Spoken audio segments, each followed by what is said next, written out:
Hormuz প্রণালীতে এবার ইরানের মুখোমুখি দাঁড়াচ্ছে লিথুনিয়ান সেনারা। যুক্তরাষ্ট্রের সাথে 2 মাসেরও বেশি সময় ধরে বেশ দম্ভের সাথে যুদ্ধ চালিয়ে আসা ইরানি সেনাদের সামনে লিথুনিয়ান সেনাদের কী অবস্থা হতে পারে এ নিয়ে সামাজিক মাধ্যম থেকে শুরু করে বোদ্ধা মহলে চলছে আলোচনা সমালোচনা।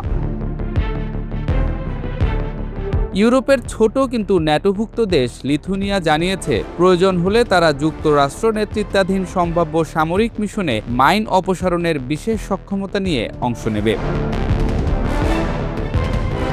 লিথুনিয়ার সেনাপ্রধান জেনারেল রাইমুন্ডাস ভাইক্সনোরাস জানিয়েছেন, হরমুজ প্রণালীতে আন্তর্জাতিক জাহাজ চলাচল নিরাপদ রাখতে যে কোনো অভিযানে তাদের মাইন সুইপিং ইউনিট অংশ নিতে প্রস্তুত। দেশটির প্রতিরক্ষা কাউন্সিল ইতোমধ্যে সর্বোচ্চ 40 জন সেনা পাঠানোর পরিকল্পনা অনুমোদন করেছে। এখন শুধু পার্লামেন্টের চূড়ান্ত অনুমোদনের অপেক্ষা।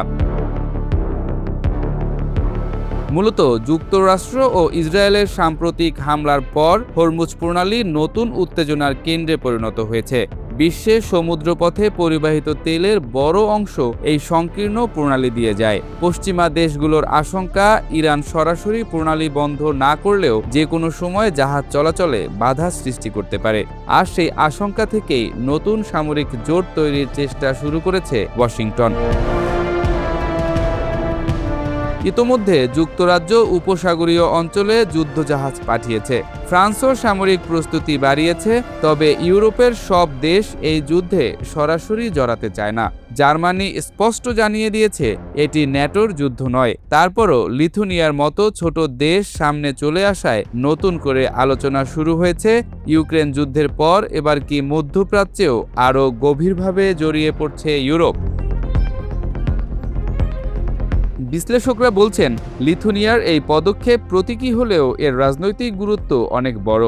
কারণ এটি শুধু একটি দেশের অংশগ্রহণ নয়, বরং যুক্তরাষ্ট্রের নেতৃত্বে গড়ে ওঠা নতুন নিরাপত্তা বলয়ের প্রতি ইউরোপের সমর্থনের ইঙ্গিত। বিশেষ করে বাল্টিক অঞ্চলের দেশগুলো দীর্ঘদিন ধরেই যুক্তরাষ্ট্রের নিরাপত্তা কৌশলের ঘনিষ্ঠ অংশ।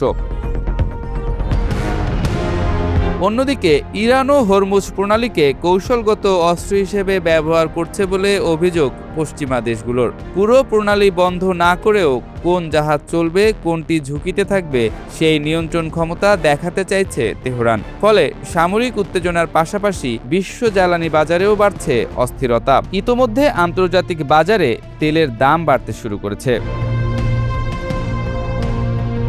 বিশেষজ্ঞদের আশঙ্কা, হরমুজ প্রণালীকে কেন্দ্র করে এই সামরিক অবস্থান আরও বিস্তৃত সংঘাতে রূপ নিতে পারে। কারণ এখন শুধু যুক্তরাষ্ট্র নয়, ধীরে ধীরে ইউরোপীয় দেশগুলোর নামও সরাসরি যুক্ত হচ্ছে এই যুদ্ধে। আর তাতে মধ্যপ্রাচ্যের সংঘাত নতুন এক আন্তর্জাতিক মাত্রা পাচ্ছে।